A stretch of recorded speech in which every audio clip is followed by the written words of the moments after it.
Right breaking చేస్తున్నాం. బంగ్లాదేశ్ లో మళ్లీ అల్లర్లు చెలరేగాయి. రెబెల్ గ్రూప్ లీడర్ మరణంతో యువత ఆగ్రహంలో మునిగిపోయింది. నిరసనకారులు 2 మీడియా సంస్థలను ముట్టడించి భవనాలను ధ్వంసం చేసి జర్నలిస్టులపై దాడులు చేశారు. ఇక భారతీయులు ప్రత్యేకంగా టార్గెట్ అయ్యారు. ఇక ఈ హింస ప్రధాన నగరాలైన ఢాకా, చిట్టగాంగ్ లోనూ విస్తరించింది. ఇక రెబెల్ గ్రూప్స్ రెచ్చిపోతున్న సర్కార్ మాత్రం తగిన చర్యలు తీసుకోవడం లేదు. ఈ అల్లర్లతో ప్రాంతీయ వర్గాల్లో ఆందోళన కొనసాగుతుంది.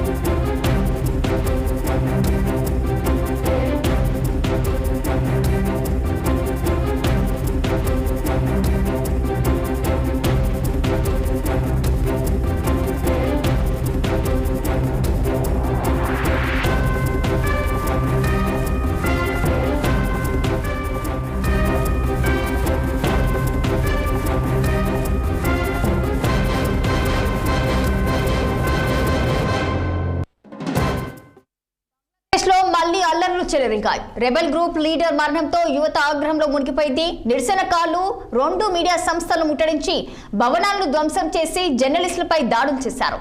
ఇక భారతీయులు ప్రత్యేకంగా టార్గెట్ అయ్యారు. ఈ హింస ప్రధాన నగరాలైన ఢాకా, చిట్టగాంగ్ లోనూ విస్తరించింది. రెబెల్ గ్రూప్స్ రెచ్చిపోతున్న సర్కార్ మాత్రం తగిన చర్యలు తీసుకోవడం లేదు. ఈ అల్లరితో ప్రాంతీయ వర్గాల్లో ఆందోళన కొనసాగుతుంది. ఇక దీనిపై మరింత సమాచారం మా సీనియర్ కరెస్పాండెంట్ మహేందర్ రెడ్డి ఫోన్లలో అందించేందుకు సిద్ధంగా ఉన్నారు. చెప్పండి మహేందర్, మరి ప్రస్తుతం ఆ 2 మీడియా సంస్థలను అయితే ముట్టడించి మాత్రం జర్నలిస్టులపై దాడులు చేసినట్టు కూడా తెలుస్తుంది. దీనిపైన పూర్తి డీటెయిల్స్ ఏంటి? బంగ్లాదేశ్ అంటేనే రక్తం మరుగుతున్న నగరాలు అన్నట్టుగా గతంలో మనం చూసాం అల్లర్లు ఏ రకంగా వచ్చాయో. మళ్ళీ ఇప్పుడు బంగ్లాదేశ్ కథ మళ్ళీ మొదటికి వచ్చిందని చెప్పొచ్చు. అల్లర్లతో మరోసారి బంగ్లాదేశ్ మొత్తం కూడా అట్టడిగిపోతుంది. ఇక బంగ్లాదేశ్ రాజధాని ఢాకాతో సహా కొన్ని అంటే నగరాల్లో కూడా హింసాత్మక పరిస్థితులు పూర్తిగా చెలరేగుతున్నాయి. దాడులు ప్రతిదాడులు సాగుతూనే ఉన్నాయి. ఇటు భారత హైకమిషన్ కార్యాలయంతో పాటు మీడియా హౌస్ లో కూడా అక్కడ ఉన్నటువంటి అల్లరి మూకలు వదిలిపెట్టడం లేదు.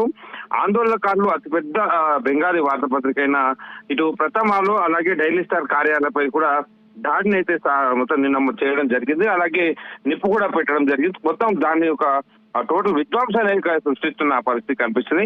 ఇప్పటికే బంగ్లాదేశ్ అతివాద నాయకుడు అయినటువంటి ఈ ఇంక్విలాబ్ మంచ్ కన్వీనర్ షరీఫ్ ఉస్మాన్ నదీ మరణంతో ఈ పరిస్థితులు అక్కడ తలెత్తినట్టుగా కూడా చెప్తున్నారు.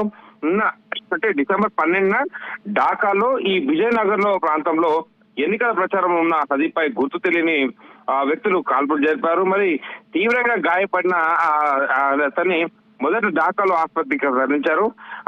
అంటే మరింత మెరుగైన చికిత్సల కోసం 15న ఎయిర్ అంబులెన్స్ ద్వారా సింగపూర్ కు తరలించారు. మరి అక్కడ చికిత్స పొందుతూ అతను మరణించడం జరిగింది. మరి భారత్ తో పాటు ఈ ఉద్వాసనకు గురైనటువంటి ఈ మాజీ ప్రధాని షేక్ హసీనా ప్రభుత్వానికి తీవ్ర వ్యతిరేకి. అలాగే ఇటు షరీఫ్ ఉస్మాన్ హదీ అతివాద ప్రసంగాల్లో గుర్తింపు కూడా తెచ్చుకున్నటువంటి వ్యక్తి అతను. మొత్తంగా మరి అతని మరణాన్ని గాను ఇటు రాడికల్ ఇస్లామిస్ట్ నాయకుడిగా కూడా అతను ఎదిగాడు. మరి ఇంక్విలాబ్ మంచ్ తరఫున పలు ఆందోళనలు అలాగే నాయకత్వం కూడా ఆయన వహించిన పరిస్థితి ఉంది. మరి అతని మరణ వార్తను బంగ్లాదేశ్ విదేశాంగ మంత్రిత్వ శాఖ ఇప్పటికీ అధికారికంగా ధృవీకరించింది. మరి వార్త ఇంత అన్నట్టుగా దవనంలో వ్యాపించింది. ఆ వెంటనే అతని మరణ వార్త వినగానే మొత్తం అల్లర్లు అయితే అక్కడ పెద్ద ఎత్తున మొదలయ్యేదితో ఆ ప్రాంతాలన్నీ కూడా ఇటు విధ్వంసానికి గురవుతున్న పరిస్థితి కనిపిస్తుంది. ఇక నిరసనకారులు అక్కడ ఉన్నటువంటి మీడియా హౌస్ లో ప్రథమాలో డైలీ స్టార్ కార్యాలయంపై దాడి చేశారు. ఇప్పటికే నిప్పంటించారు.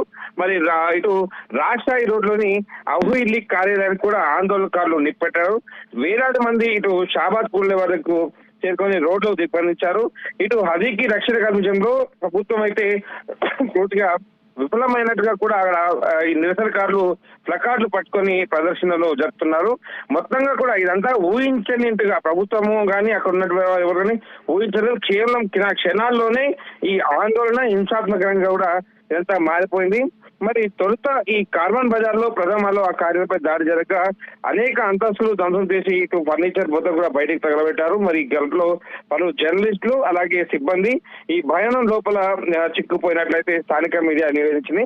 మరి తర్వాత దుండగులు డైలీ స్టార్ కార్యాలయంపై కూడా దాడి చేసి దాన్ని కూడా ధ్వంసం చేసి నిప్పెట్టారని తెలుస్తుంది. మరి అంటే గురువారం అర్ధరాత్రి నిరసనకారులు ఇటు చిట్టగాంగ్ ఇటు భారత ఐక్యవేశ కార్యాలయంపై కూడా రాళ్ల దాడికి దిగారు రచన. మరి భారత ఆక్రమణ అంతం చేయాలంటూ కూడా నినాదాలు అయితే వాళ్ళు చేయడం జరిగింది. అంటే ఒక ఘటనకు ఇంకో ఘటన ముడిపెడుతూ మొత్తం కూడా బంగ్లాదేశ్ రాజధాని ఇటు మొత్తం కూడా రక్తం మడుగు చేస్తున్న పరిస్థితి కనిపిస్తుంది. దాడులు అయితే కొనసాగుతున్న పరిస్థితి ఎక్కువ